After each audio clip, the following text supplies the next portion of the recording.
वाल्मिक नगरच्या श्रीराम मंदिराच्या जमिनीचा बेकायदेशीर व्यवहार, दस्त रद्द करण्याची मागणी। वाल्मिक नगर येथील श्रीराम मंदिराच्या नावे असलेला मौजे जलालपूर तालुका जिल्हा नाशिक येथील सर्वे क्रमांक 327 या 4 हेक्टर 27 आर शेतजमिनीचा दस्त 1129/2026 हा व्यवहार बेकायदेशीर असल्याचा आरोप रहिवासी व भाविकांनी केला आहे। मंदिराच्या नावावर असलेली जमीन पंचांच्या वारसांनी परस्पर विक्री केल्याचा दावा करण्यात आला आहे। महाराष्ट्र सार्वजनिक विश्वस्त अधिनियम 1950 च्या कलम 41 अंतर्गत चौकशी करून जमीन सार्वजनिक न्यास म्हणून नोंदवावी, तसेच संबंधित विक्री दस्त रद्द करावा अशी मागणी जिल्हाधिकाऱ्यांकडे निवेदनाद्वारे करण्यात आली आहे।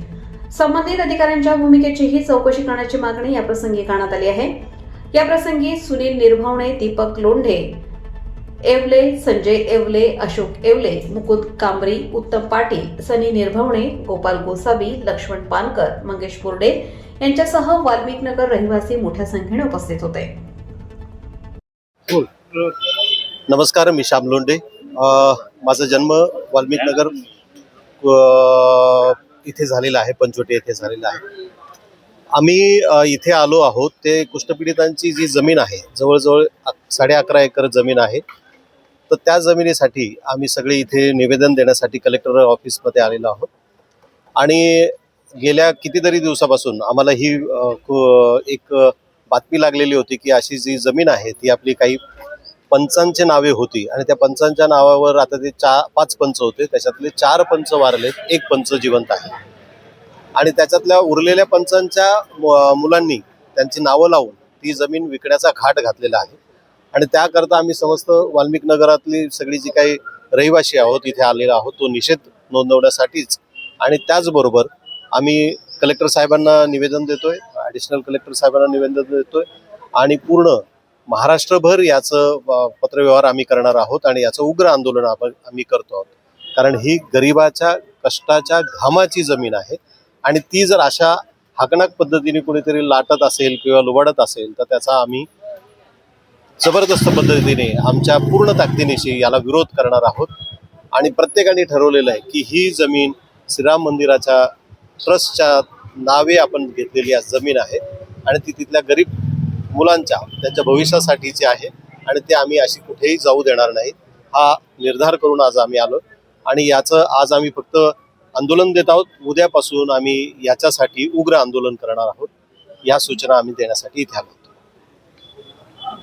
जिल्हाधिकाऱ्यांनी आपले विशेषाधिकार म्हणजेच महसूल अधिनियम 1966 च्या 200 कलमाअंतर्गत त्यांनी या प्रकरणाची स्वतःहून चौकशी करून घेणं गरजेचं आहे। कारण ही देवस्थानची जमीन आहे आणि त्या कलमाअंतर्गत चौकशी करून या कुष्ठपीडितांना न्याय देण्याचं काम प्रशासकीय यंत्रणेने करावं अशी आमची आग्रही मागणी या जिल्हाधिकारी साहेबांना आहे।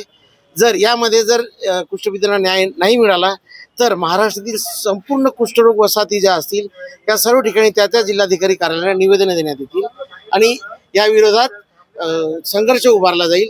याची गंभीर दखल प्रशासनाने घ्यावी एवढीच आपल्या सर्वांच्या वतीने आम्ही विनंती करीत आहोत। याबाबत तुम्ही कोर्टात काही याचिका दाखल? आम्ही यामध्ये जे काही कायदेशीर मार्ग आहे त्यासाठी आम्ही या संदर्भात वकिलांची नेमणूक करणार आहोत आणि त्या जो कायदेशीर लढा आहे, कागदी लढा आहे, तो सुद्धा आम्ही याच्यामध्ये लढणार आहोत। आता तुम्ही जे सांगितलं तर समोरचे वारसदार लागले आहेत, ही जागा बिल्डरांच्या मुळात प्रश्न असा आहे का ज्यावेळेस एखादी शेतजमीन देवस्थानच्या नावे असती आणि त्याच्यावरती मुळात सातबाऱ्यावरतीच लिहिलेलं आहे श्रीराम मंदिर वाल्मिक नगर तर्फे पंच म्हटल्यानंतर त्या जे पंचमय झाले त्यांचे वारसांची नावे लावण्याचा प्रश्नच उद्भवत नाही।